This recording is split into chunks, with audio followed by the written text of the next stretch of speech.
Good morning. You're sitting on Miss Rivers' front porch today, and we are still on the innovative thinking and creative problem solving tech set.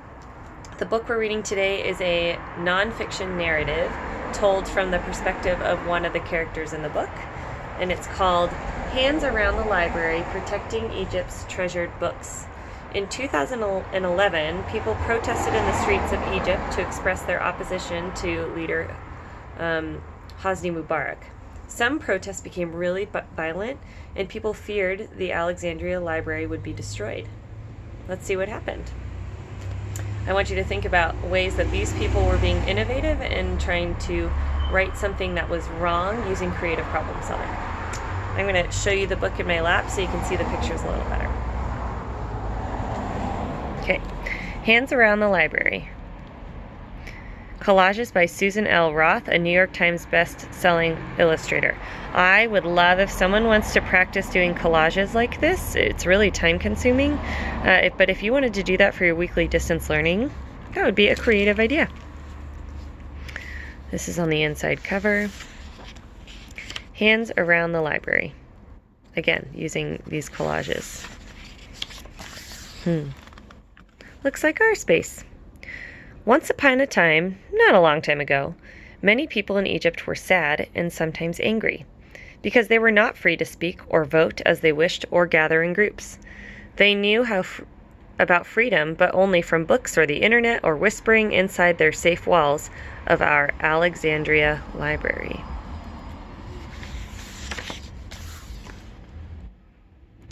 Egypt's young people decided it was finally time to let their voices be heard, and so they began to march in the streets. First they marched in Cairo, but soon they marched in Alexandria too. They raised their voices, and many others followed.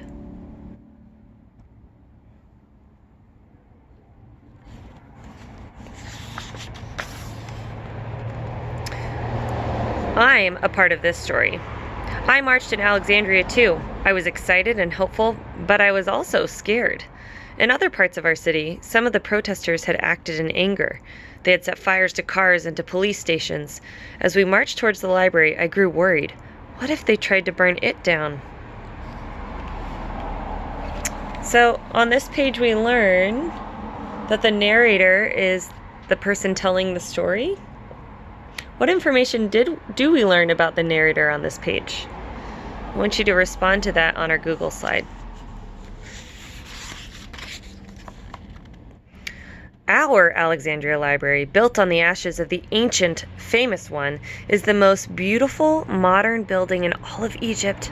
Our ancient Egyptian stories are kept alive here in the books and in the carved stone and shimmering glass of the building itself. We were free inside the library.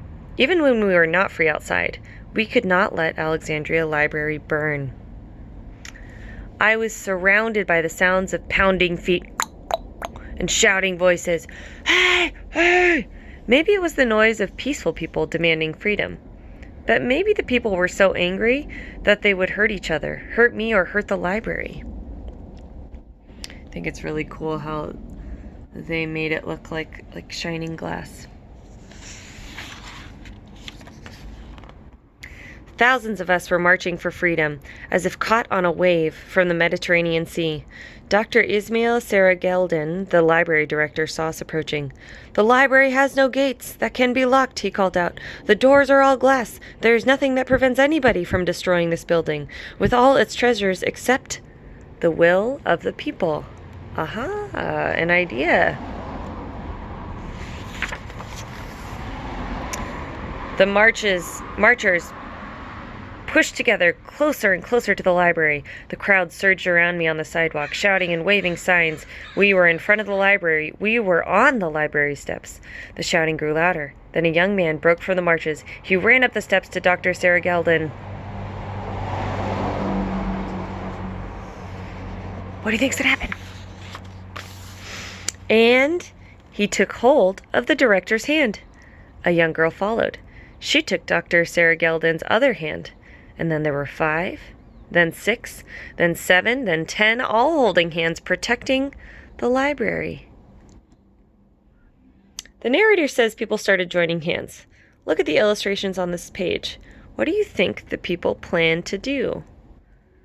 Respond on our Google slide. Then I too broke into the chain that was stretching farther and farther, turning around the library, reaching toward the sea. When some of the marchers spread a huge Egyptian flag across the steps, people cried together, "We love Egypt!" So beautiful with all the hands. A little boy held up another Egyptian flag. It was twice as tall as he was. He waved it right in front of Dr. Ismail Sarageldin.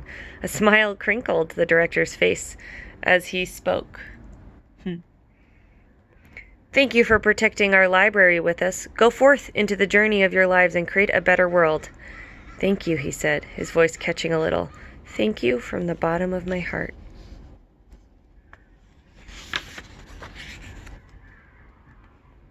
That day, the whole world heard his words and watched our Alexandria library, our Bibliotheca Alexandria, with all our people holding hands in the perfect circle surrounding it.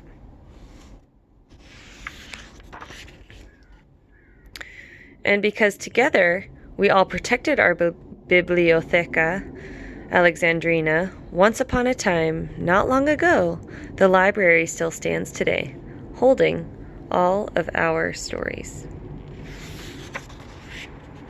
These are some real pictures. This is people going and making a circle. Look how huge the flag is.